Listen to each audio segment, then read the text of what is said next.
And welcome everybody to the latest Bangers and Classics podcast with me, James Ruppert, and him, David Malloy. How are you, David? I am very well, James. Is there a reason why you're speaking so strangely? Well, I'm Slowly? speaking slowly, Oh, James, yeah. because of a Twitter we received from Mr. Corrugated, Oh, right. who he complained that last week the podcast was only of 20 minutes duration. So I figured if I spoke really slowly, we'd extend the running time. Yeah, I suppose that's a good idea.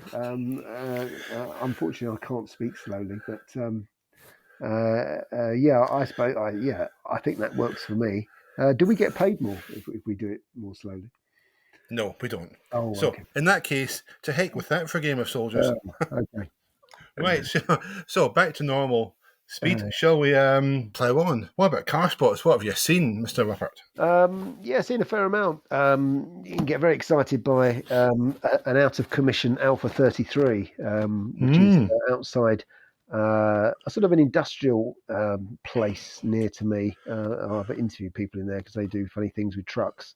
But they seem to have one that's right at the front of everything. It's fairly rusty. I'll have to take a picture and send it to you.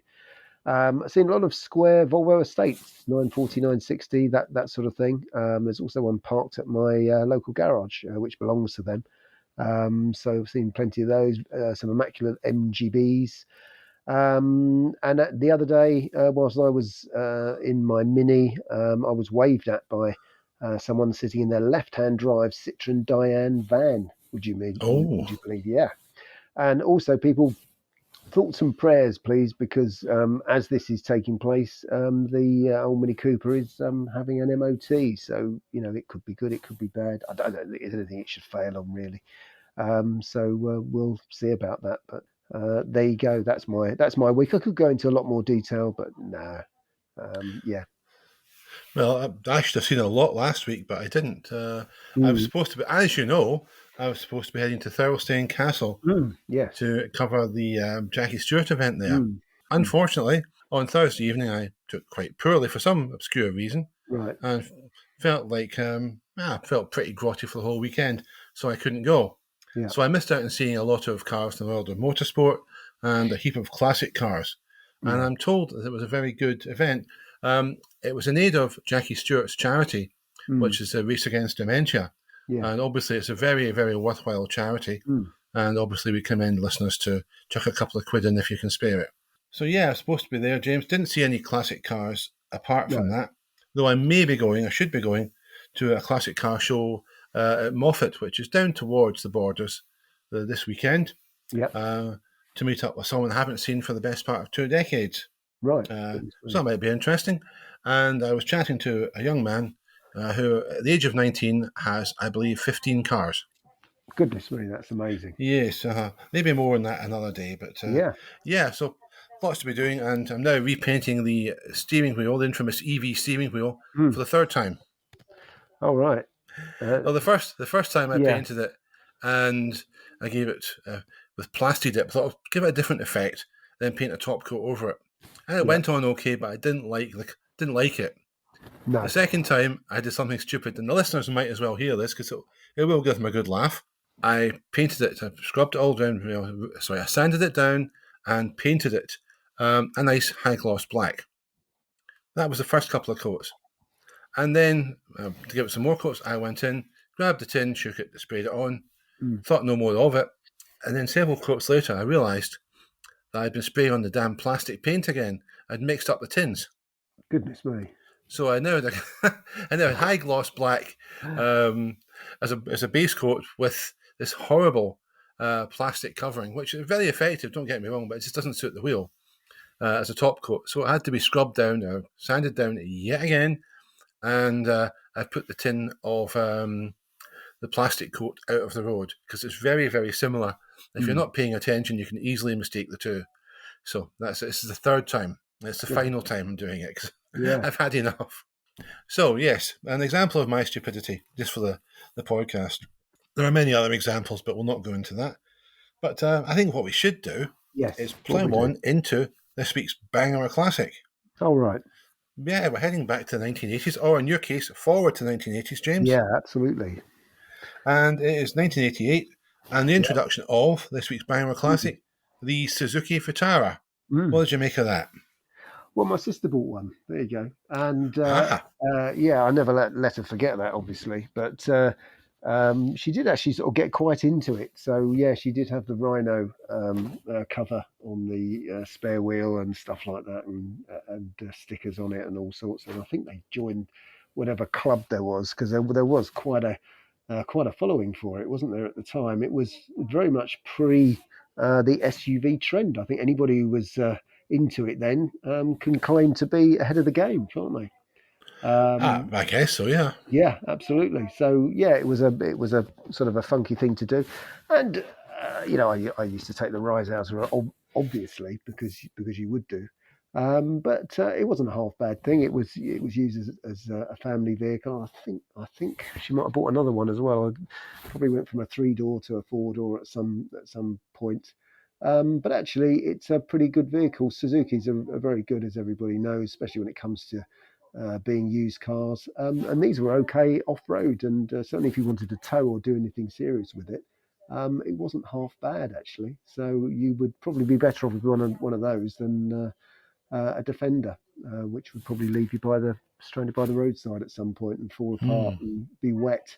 So as a sort of a shape of things to come, I would say it's a classic. And the other day I was looking at some. I did recommend it in one of the magazines I write for, and say, yeah, I think you should go and buy one of those. So there you go. That's me. Yeah, I'll come out and say it's a classic, David. But Right. I'm sure you'll disagree with me. Well, I don't know. I mean, a friend of mine, the late Mr. Clark, Mm, had one when we were back in our 20s. mm, And yeah, he made great use of it. Used to go up to Glenshee to go skiing in it. mm, Remarkably, he and another friend of mine managed to survive the trips. I refused to go because it meant getting up at 5 o'clock in the morning on the weekend to go skiing, and I just couldn't be bothered with that. mm. But so I never really was in the Vitara much. But I remember Clark, he liked it a great deal. Of course, Yeah. you get a soft top or hard top version. Yes, It you came in do. that. Yeah. The curiosity, a little curio for you, was known as Mm. the Suzuki Sidekick in the USA. Oh, really? Yeah, and the Department of Stupid Names called and obviously gave that to Suzuki. Yeah. Please, for goodness sake, people, wisen up. Anyway, this was the 80s, of course, but there's no excuse. There was a van version as well, James, in the Yeah. UK. And there was also a special edition, a Philippe Cousteau Mm. special edition. I believe the grandson of Jacques Cousteau. Oh, really? Yeah. So, well, I can't see the logic in that. I can't see the connection between the Suzuki Vitara and the late and rather great Jacques Cousteau, Mm. or indeed his grandson. But there we have it. I suppose I'd rather have someone like that that's a special edition than some wannabe pop star or something. Yeah. Better than the Suzuki Jimny, I would say. Oh, Mm. dear Oh, Lord, yeah, I'd say much better. We did, in fact, have one, me and the wife. oh, wow. Many years later, it wasn't a Mark One. It was a Grand Vitara with the 2.7 litre V6 Mm. petrol engine, and it was very nice. I have to say, we both liked it. So yeah, I would say, yeah, it's got to be a classic. Yeah, Yeah. I'm not even going to attempt to argue this one. Mm. That's a nice little car. It did what it said on the tin, Yeah. and in its day, it was actually quite a stylish little thing too. Mm. So yeah, go with that one. Okay. So I think we can agree to agree on that one. Yeah, that was easy, wasn't it? Yeah, well, it's going to be more difficult because we're going to go into the world of alternative fuels after Oh, this break. all All right. right. You're listening to Bangers and Classics, the podcast with more sound faults than Norman Collier's microphone. Now that we're back from the break, we are going to do something that we've not really done much before in Bangers and Classics, and that's talk about alternative fuels. Well, you see, I Mm. think James will agree with me that we think Yeah. that everyone's missing the point with the internal combustion against electricity cars argument, Mm. because both of them consume valuable resources in order to become motive. Yeah. So, here at Bangers and Classics, we have decided to end the debate, or to resolve the debate, by proposing ideas that are good for everyone. I'm shuddered to think what James has come up with, Well, I don't know. but let's find out. Well, I take this subject very seriously, David. I know that you've got a very, light-hearted approach to it, which is all very well for you, but there are people who do want to get about.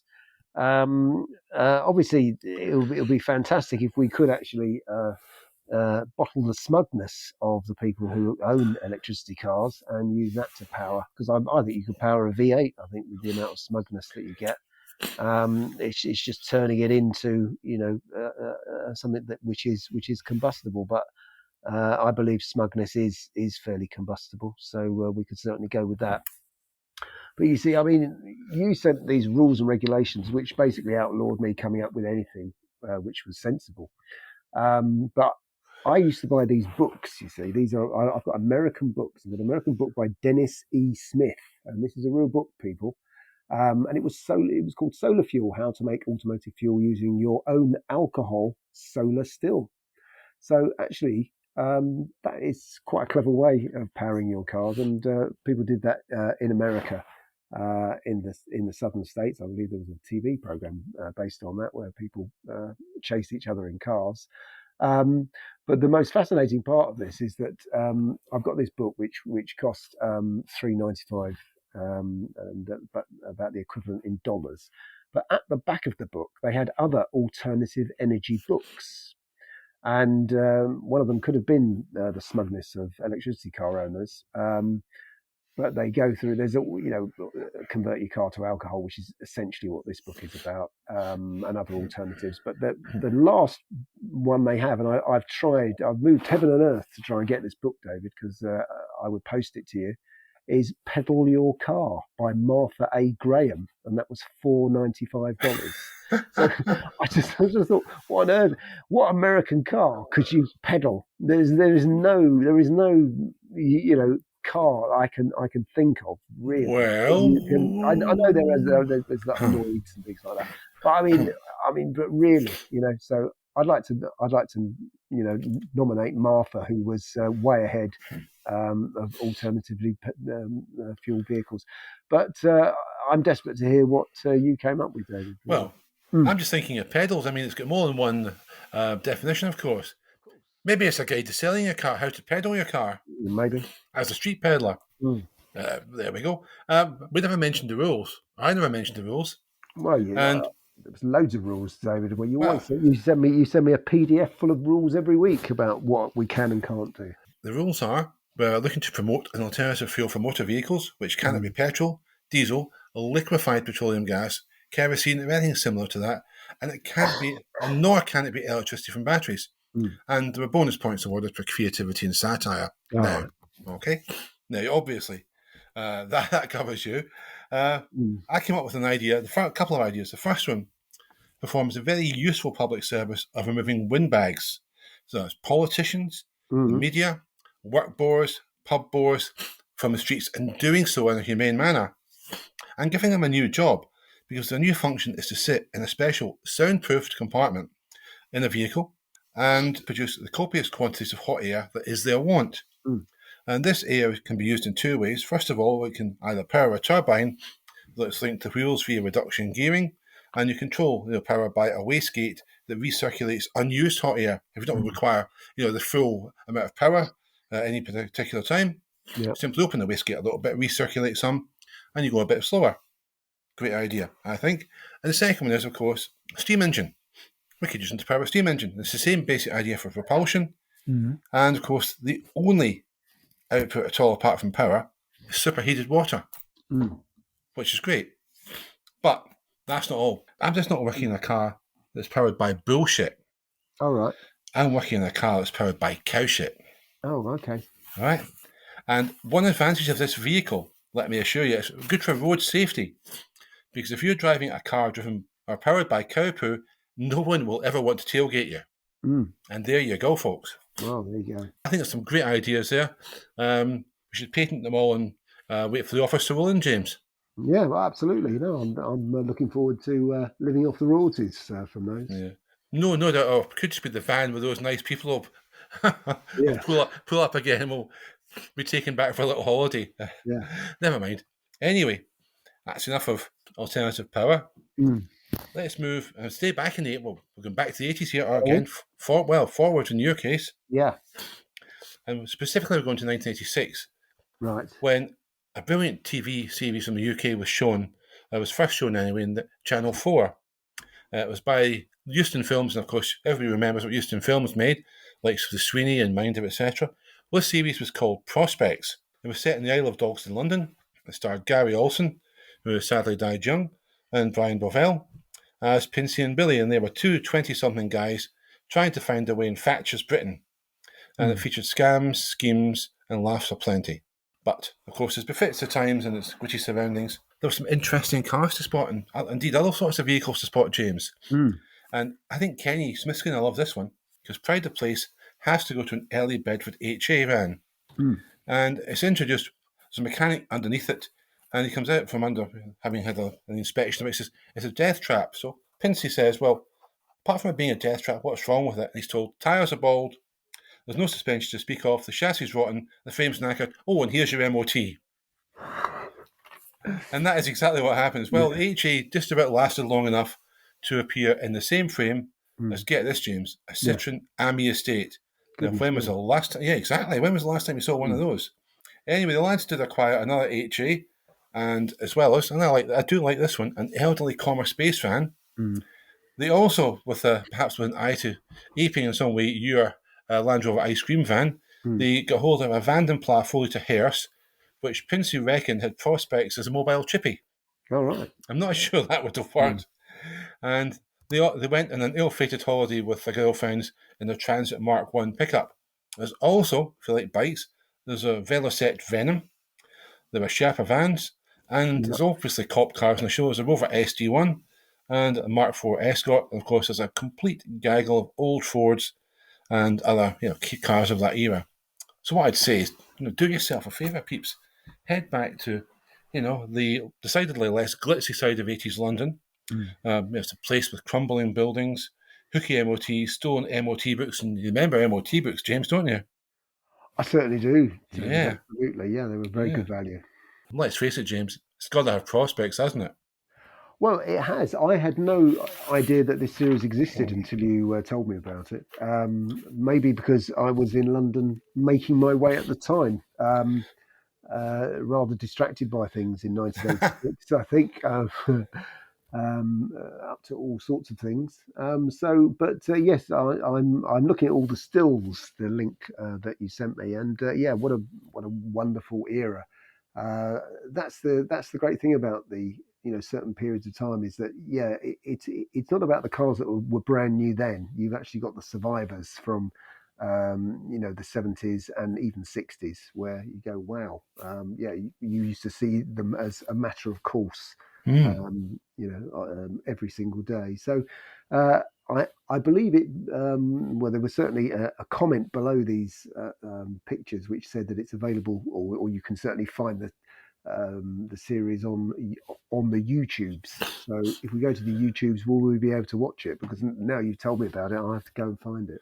Yeah, I mean, there were some great episodes. For many a long year, you couldn't see anything. It was thought they'd scrubbed the tapes because the company ran out of money. There was a second series planned, but it should have been made. Yeah, it never happened, despite the series being popular. And for many a long year, you couldn't find it. Then, sometime in the noughties, some pirate versions became available. Recorded off Australian TV or something. So, I thought, if you can't buy the originals, I'm buying those. To heck with it. Yeah. I did. And then, about 8-9 years ago, they miraculously found better quality copies. Right. And so you can buy the series as a box set of all 12 episodes. Or you can watch it on YouTube. But whatever you do watch it. It's great fun. I loved it when I was young, and I still love it now. That's all I can say. And if you can say that about anything, it's clearly got to be a good thing. Either that, or you should get out more. Yeah. Anyway, we'll take a break. This is a Bangers and Classics podcast featuring James Ruppert, the legendary Axeman with ZZ Top, and David Malloy, who is a bit more of an Axminster man, really, though some would say he's Wilton on the vine. Well, James, we have two challenges this week. Aren't we? We're very, very generous here at Bangers and Classics, so we decided to challenge ourselves again. Right. Let's face it, we fail them all anyway. So yeah, absolutely. I think you've succeeded this time. Have I? Yeah, I'm afraid so. But the challenge is I forgot to read out the rules at the start of the last one, or certainly I did. This one is, it says here, you have £5,000. You're to buy an ugly car, and the more hideous the better. There are bonus points on offer for a tacky interior, an El Cheapo specification, and any aftermarket attempts to prettify it. Yeah. We've went down very different avenues with this one, James. I can Oh, tell right. you. Yeah. So I think you should probably go first. Why is that? I don't know. Okay. Well, yeah, you've got a winner. That's why. I no, maybe we could save yours for later because I could give you the benefit or otherwise of mine. Yeah, maybe save the best to last. Okay, I'll start then. All right. Well, I thought of a Suzuki X90. Mm. And I thought, nah, I've done the Vitara. Mm. Anyway, this is what I thought. I thought, well, I'm going to go for a car that's so ugly, I don't need any bonus points to win this challenge. I think I'm wrong now. But I think I can get claim bonus points for something else, as we'll see. And the car in question is a Pontiac Aztek, which is AZTEK. So I'm claiming a bonus point for misspelling for yet another attempt to mangle the English language. Apparently it was seen in Breaking Bad, though. Never a program I watched. I wasn't interested in it.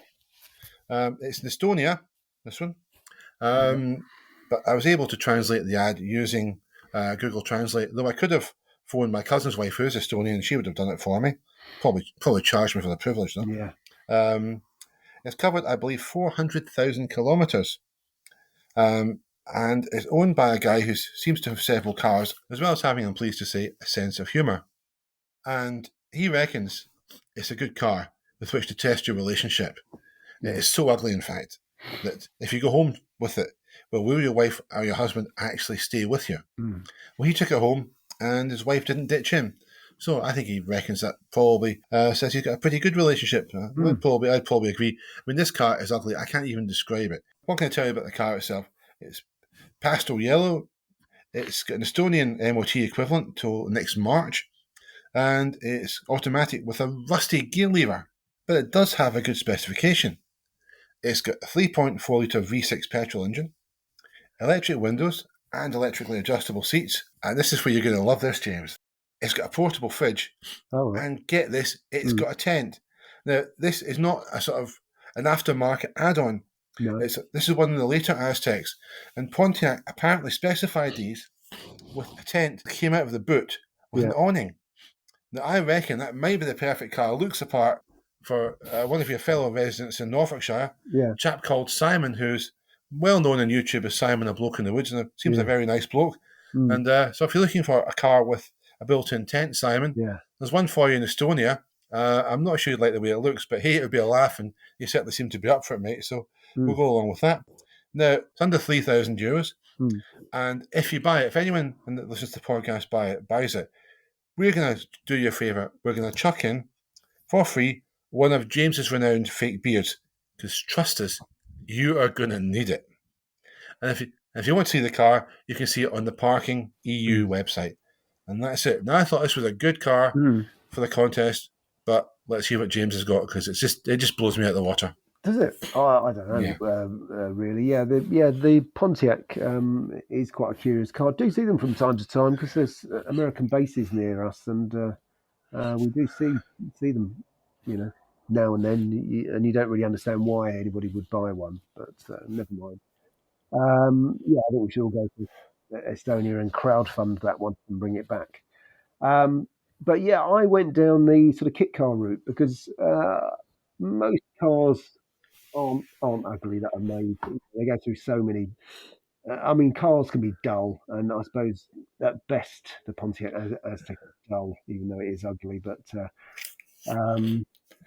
most production cars are sort of okay. You can usually get something out of them. But when it comes to kit cars, it's people like us, David, with no design talent whatsoever, who sometimes get involved with the kit car industry. They're very well-meaning and they're very enthusiastic, which we would be as well, but we're not very good at drawing.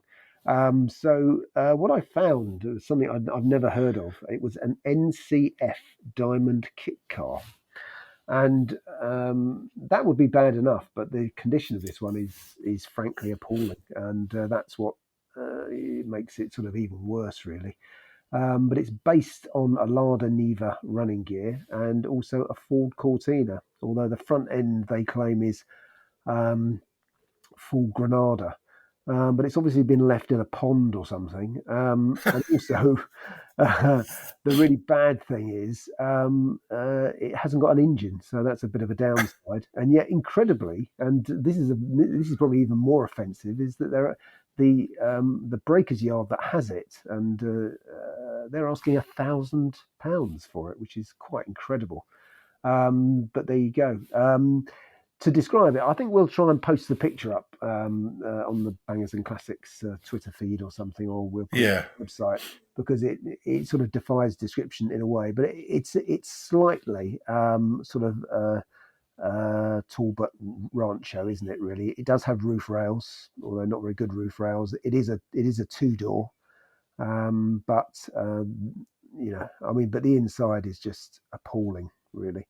Uh, and there is nothing to recommend it, but it is ferociously ugly, and that I think hits the brief, and it's just very badly designed. It's got a lot of ride height though. That's one good thing about it, is that if you need ride height, it's got about 6 foot of that, I think. But yeah, it's one that if it was a lot less money, we might have to go and buy. But as the advert helpfully says, need to be trailered away, so we can't drive it away. Well, I know. Hang on a second. Hey, pedals. Exactly. So if we don't get it, we Yeah, could perhaps arrange for the buyer to be sent a copy of that book about how to pedal cars, yeah, or build a pedal car. yeah. There you go. Okay, Problem solved. We're doing a bit for the environment as well. we certainly are. Well, we're saving a car from destruction, which has obviously got to be good, Yeah, and we're helping someone to pedal it. yeah. That's right. Um, The car's in Cheshire, so it's a long way for you, and it's a long way for me. I have a friend stays in Cheshire. All right, well there you go. They can bring it Yeah, to you. yeah, he'll charge us accordingly. Yeah, all right. Yeah. There is an Arthur Daly type character, Yeah. but we'll not go into that. Yeah, I just want to make a point. Mm, Not one person seems to have spotted my Blade Runner reference from the last episode. mm. I'm quite disappointed in that. All right, well there you go. For you said you'd seen things, and I've commented, but would people believe them? Mm.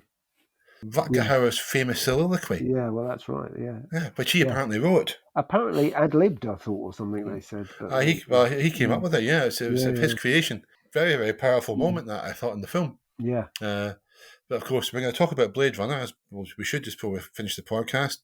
The only version worth listening to, or worth watching, rather, is the version with the voiceover. Yes, That's it. that is correct, David. You're the only person in the world that actually agrees with me on that.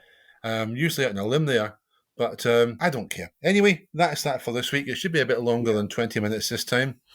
So perhaps Mr. Corrugated won't ask for his money back this week. All right. Yeah, it's quite expensive, isn't it, producing it for him? But there you go. But It is, yeah. he's got high standards, and that's no bad thing. Yeah, I mean, we've got very low standards and we consistently fail to attain them, as we We keep do. saying. Yeah. Yes, but nice to know somebody with high standards does, in fact, Yeah. tune in from time to time and then berate us. Well, as ever, we'll say thank you very much for listening. I hope you tune in next week, and do take care out there. Yeah, that's right. Yes, and I hope you enjoy peddling your cars this weekend. Yes, indeed. And even if you're not selling one, have a good weekend. Yeah. Bye-bye.